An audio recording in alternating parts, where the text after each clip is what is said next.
청취자 여러분이 보내주신 자료를 바탕으로 깊이 파고드는 시간입니다. 오늘은 우리에게 아주 익숙한 성경 속 인물이죠. 야곱. 네, 야곱 이야기. 네, 그런데 이 야곱에 대한 이야기가 우리가 알던 것과는 전혀 다른 아주 도발적인 해석을 담은 자료를 오늘 함께 살펴보려고 합니다. 맞습니다. 보통 야곱이 야복강에서 씨름하고 이스라엘이라는 새 이름을 얻는 이야기. 이건 아마 많이들 아실 거예요. 그렇죠. 교회 다니지 않는 분들도 들어봤을 법한 이야기죠. 네. 그런데 오늘 자료는 그 씨름의 상대가 누구였는지, 그리고 그 이스라엘이라는 이름의 진짜 의미가 무엇인지에 대해서 기존의 통념을 완전히 뒤집는 주장을 펼치고 있습니다. 맞습니다. 그래서 이번 탐구의 목표는 단순히 성경 이야기를 복습하는 게 아니고요.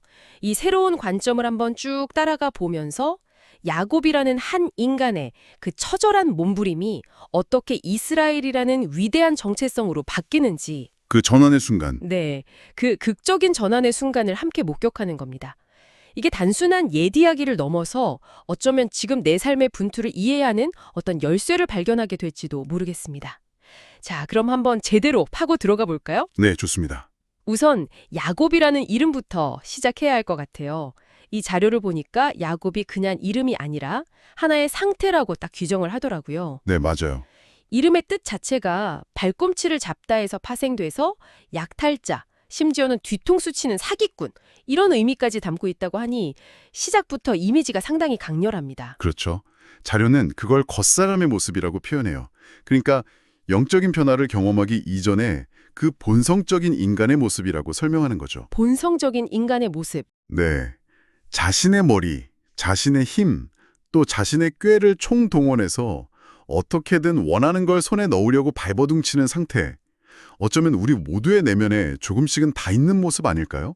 아, 정말 그런 것 같아요. 그 대표적인 예시가 바로 형 에서와의 이야기잖아요. 그렇죠. 팥죽. 네, 팥죽 한 그릇으로 배고픈 형의 장자권을 낼는 가로채고 나중에는 눈이 어두운 아버지를 속이려고 팔에 염소털까지 막 붙여가면서 형의 축복을 훔치죠. 네, 맞아요. 사실 다시 생각해보면 정말 치졸하고 비겁한 방식인데 우리는 보통 지혜롭다거나 믿음이 좋아서 축복을 사모했다 이런 식으로 좀 포장해서 생각했던 것 같아요. 바로 그 지점을 이 자료가 아주 날카롭게 파고듭니다. 야곱의 그 행동이 과연 하나님이 기뻐하시는 방법이었을까? 이 질문을 던지는 거죠. 그리고 그 결과가 무엇이었는지를 보여줘요. 야곱은 그토록 원하던 장자권과 축복을 얻었지만 그 대가로 형의 살해 위협을 피해서 결국 빈손으로 도망쳐야 했잖아요. 맞아요. 모든 걸 버리고 떠났죠. 네. 그리고 이어진 20년의 타향살이는 그야말로 고난의 연속이었죠. 이 고난의 연속이라는 대목이 참 인상 깊었어요. 외삼촌 라반의 집에서 20년간 거의 머슴처럼 일하는데 품삯을 10번이나 속고 아, 그렇죠. 사랑하는 아내를 얻기 위해서 14년을 일해야 했고요. 어떻게 보면 자기가 형이랑 아버지를 속였던 그 방식 그대로, 아니 그보다 더 심하게 당한 거잖아요. 정확합니다. 자료는 야곱의 그 20년 광야 생활이 단순한 고생이 아니라고 봐요. 그가 사용했던 인간적인 꾀가 결국 어떤 결말을 가져오는지를 보여주는 과정이라고 해석하는 거죠. 아, 자기가 뿌린 대로 거둔 셈이네요. 그렇죠. 스스로 잼치했다고 믿었던 것들이 결국 자신을 올가매는 덫이 된 셈이죠. 그러니까 그가 20년 만에 고향으로 돌아올 때 그의 마음은 성공한 자의 금이 환영이 아니라 두려움. 네, 모든 것에 지치고 실패한 자의 두려움으로 가득 차 있었을 겁니다. 결국 자기 힘으로 발버둥 칠수록 더 깊은 수렁에 빠졌다는 거군요. 그렇게 모든 걸 잃을지도 모른다는 그 공포의 정점에서 그 유명한 야복강 사건을 마주하게 되는 거고요. 맞습니다. 형 에사가 400명의 군사를 이끌고 자기를 만나러 온다는 소식을 들었을 때 와, 정말 심장이 멎는 것 같았을 거예요. 네, 그래서 그는 모든 가족과 재산을 먼저 강 건너로 보내고 그 칠흑 같은 어둠 속에 홀로 남습니다. 그의 인생에서 가장 절박하고 외로운 순간이었겠죠. 바로 그때. 네, 바로 그때 정체불명의 존재가 나타나서 그에게 씨름을 걸어옵니다. 저는 이 자료를 읽다가 여기서 정말이지 소름이 돋았습니다. 어떤 부분에서요? 당연히 그 씨름 상대는 하나님이나 하나님의 천사일 거라고 정말 철석같이 믿고 있었거든요. 대부분 그렇게 알고 있죠. 그런데 자료는 그 상대가 사단의 사자, 즉 거짓신이었다고 주장하더군요.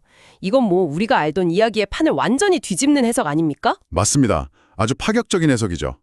하지만 자료는 왜 그렇게 봐야 하는지 논리적으로 설명을 합니다.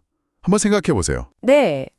야곱을 축복하고 그를 통해 큰 민족을 이루겠다고 약속하신 분이 하나님인데 왜 하나님이 갑자기 나타나서 야곱의 길을 막고 그를 죽이려고 밤새 씨름을 하겠습니까? 듣고 보니 그러네요. 앞뒤가 안 맞는데요. 그렇죠. 오늘 그의 앞길을 막고 절망과 두려움을 주려는 존재는 그의 대적인 사단이라고 보는 것이 문맥상 훨씬 자연스럽다는 겁니다. 와, 관점을 그렇게 보니까 이야기가 완전히 달라지네요. 그리고 그 씨름의 과정에서 결정적인 사건이 일어나죠. 네, 바로 그 장면. 상대가 야곱을 이기지 못하니까 그의 사타구니 관절, 지금의 고관절 부분을 쳐서 위골시킵니다. 뼈를 부러뜨린 거죠. 그렇죠. 이 순간이 상징하는 바가 정말 엄청나다고 느꼈습니다. 야곱이 평생 의지해온 자기 자신의 힘, 자기 꾀, 그 잔머리, 그 모든 게 박살나는 순간이잖아요. 바로 그 지점입니다. 육체적으로 가장 강한 힘을 내는 부위가 부러졌다는 건 더 이상 자신의 힘으로는 서 있지도 싸우지도 못하게 되었다는 의미입니다. 완전히 무력해진 거네요. 네, 육체적으로도 정신적으로도 그는 완전히 무력해진 거죠. 그런데 자료는 바로 그 역설적인 순간에 진짜 변화가 시작되었다고 말합니다. 자신의 힘이 완전히 사라졌을 때. 네, 바로 그때. 비로소 그는 다른 힘, 즉 하나님의 약속의 말씀을 믿는 능력을 붙잡기 시작했다는 겁니다. 아, 그래서 그 다음 행동이 이해가 되네요. 뼈가 부러진 야곱을 상대를 더 이상 힘으로 제압하지 못하잖아요. 못하죠. 대신 그를 붙잡고 내게 축복하지 아니하면 가게 하지 아니하겠나이다 라고 매달리죠. 이건 더 이상 물리적인 싸움이 아니라 영적인 싸움으로 전환된 거군요. 그렇습니다. 자신의 무력함을 철저히 깨달았을 때 그는 비로소 믿음으로 싸우기 시작한 겁니다. 그리고 그 믿음의 싸움에서 마침내 사단의 사자를 굴복시키고 승리하게 된 거죠. 그렇게 모든 것이 부서지고 나서야 얻게 된 새 이름, 이스라엘.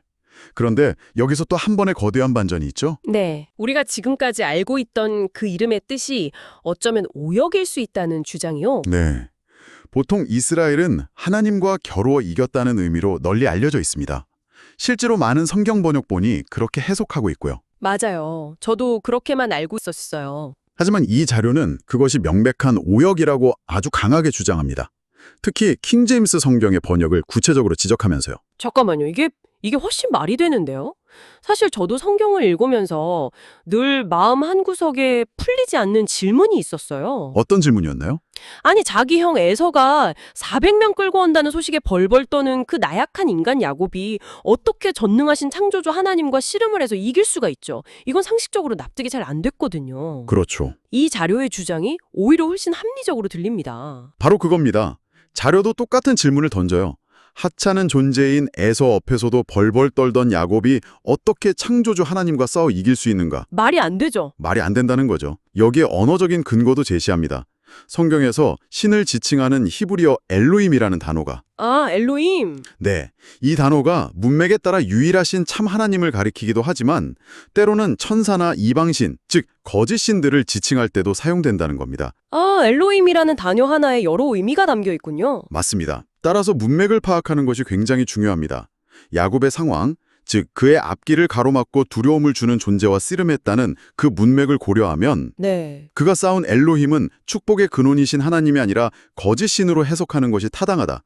이런 주장입니다. 와, 그래서 자료가 제시하는 이스라엘의 진짜 의미는 하나님과 겨루어 이겼다가 아니라 하나님의 능력으로 거짓 신과 싸워 이긴 사람이 되는 겁니다. 와, 하나님과 싸운 게 아니라 하나님의 능력으로 싸웠다는 거군요. 조사 하나 차이인데 의미는 정말 하늘과 땅 차이네요. 완전히 달라지죠. 그러니까 이스라엘은 하나님께 대항해서 이긴 투사가 아니라 하나님의 힘을 빌려서 자기 안의 두려움 그리고 세상의 거짓된 세력과 싸워 이긴 승리자라는 거군요. 네, 그렇습니다. 정체성 자체가 완전히 새롭게 정의되는 거죠. 이야. 그리고 이 새로운 의미의 이스라엘이라는 렌즈로 성경 전체를 다시 보면 가장 완벽하고 본질적인 이스라엘이 누구인지가 명확해집니다. 아, 바로 예수님이시군요. 자료에서도 그 부분을 아주 강하게 이야기하죠. 네, 예수님이 하나님과 언제 싸운 적이 있는가, 3살 먹은 아이도 알만한 성경의 맥락이다, 이런 표현까지 쓰건서요. 그렇죠. 예수님은 하나님과 싸우신 분이 아니라 이 세상의 임금, 즉 마귀와 싸워 이기신 분이니까요. 맞습니다. 야곱의 승리가 보여준 이스라엘의 본질, 즉 하나님의 능력으로 거짓 신을 이기는 자, 라는 그 정체성을 예수 그리스도께서 완벽하게 성취하셨다는 해석입니다. 아, 그분은 자신의 능력이나 꾀가 아닌 오직 아버지 하나님의 능력과 말씀에 의지해서 모든 시험과 유혹을 이기셨죠. 예수님이야말고 진정한 이스라엘의 원형이라는 겁니다. 그렇다면 이제 이 모든 이야기가 오늘을 사는 우리에게 어떻게 적용될 수 있을까요? 사실 우리 모두가 본질적으로는 야곱의 상태로 살아가고 있다는 그 자료의 지적이 참 아프게 와닿습니다. 그렇죠. 내 힘으로, 내 노력으로, 내 계획으로 어떻게든 성공하고 인정받고 행복해지려는 아등바등하는 모습이요. 그리고 자료는 진정한 변화, 즉 이스라엘로의 전환은 바로 그 지점에서 시작된다고 강조합니다. 어떤 지점이요? 우리 자신의 한계와 무력함을 철저하게 인정하는 것. 내 힘으로는 아무것도 할 수 없다는 것을 깨닫는 사타구니 관절이 부러지는 경험이 우리 각자에게 필요하다는 겁니다. 아, 그 부러지는 경험? 네, 그것이 뭐 실패일 수도 있고 관계의 단절일 수도 있고 아니면 깊은 절망감일 수도 있겠죠. 결국 수고하고 무거운 짐이라는 게 다름 아닌 야곱처럼 내 힘으로 지고 가려는 그 삶의 무게 그 자체였군요. 맞습니다. 그걸 내려놓으라는 초대가 바로 우리 각자의 야복강으로의 초대인 셈이네요. 바로 그겁니다. 그 인간 능력의 한계를 처절하게 깨닫고 진정한 이스라엘이신 예수님 앞에 나아갈 때 비로소 우리도 그분의 영을 받아서 이스라엘로 거듭날 수 있다. 이것이 이 자료의 최종 결론입니다. 아, 자료 마지막에 인용된 수고하고 무거운 짐진 자들아 다 내게로 오라 내가 너희를 쉬게 하리라는 말씀이 바로 그 상태를 의미하는 거죠. 끊임없이 자기 힘으로 발버둥치는 야곱의 상태를 벗어나서 하나님의 능력 안에서 참된 안식과 승리를 누리는 이스라엘의 상태. 그걸 말입니다. 오늘은 야곱이 이스라엘로 변화하는 과정을 통해서 인간의 노력과 꾀가 부서지는 자리에서 하나님의 은혜와 능력이 어떻게 시작되는지를 깊이 있게 탐구해 보았습니다. 자신의 힘이 완전히 파쇄된 바로 그 자리에서 진정한 승리가 시작된다는 메시지가 오랫동안 기억에 남을 것 같습니다. 핵심은 누구와 그리고 어떻게 싸워 이기는가에 대한 관점의 전환이었습니다. 우리가 싸워야 할 대상은 축복의 근원이신 하나님이 아니라 우리를 넘어지게 하고 약하게 만드는 세상의 수많은 거짓 신들이라는 점. 네. 그리고 그 싸움에서 이길 수 있는 힘은 우리 자신에게서 나오는 것이 아니라 자신의 무력함을 인정하고 전적으로 하나님을 의지할 때 주어진다는 사실을 다시 한번 확인하는 시간이었습니다. 오늘 우리가 나눈 이야기처럼 야곱의 씨름은 결국 자기 내면과의 처절한 싸움이었습니다. 그렇다면 오늘 당신의 삶에서 어쩌면 하나님의 뜻이라는 거룩한 이름으로 포장한 채 힘겹게 씨름하고 있는 그 대상이 사실은 당신을 지치고 약하게 만드는 거짓 신은 아닐까요? 그것은 아마도 성공에 대한 끝없는 집착일 수도 있고 타인의 인정에 대한 갈망 혹은 완벽주의라는 이름의 가혹한 신일지도 모릅니다. 당신의 야복강은 지금 어디입니까? 그리고 그곳에서 가장 먼저 내려놓아야 할 당신의 힘은 무엇입니까?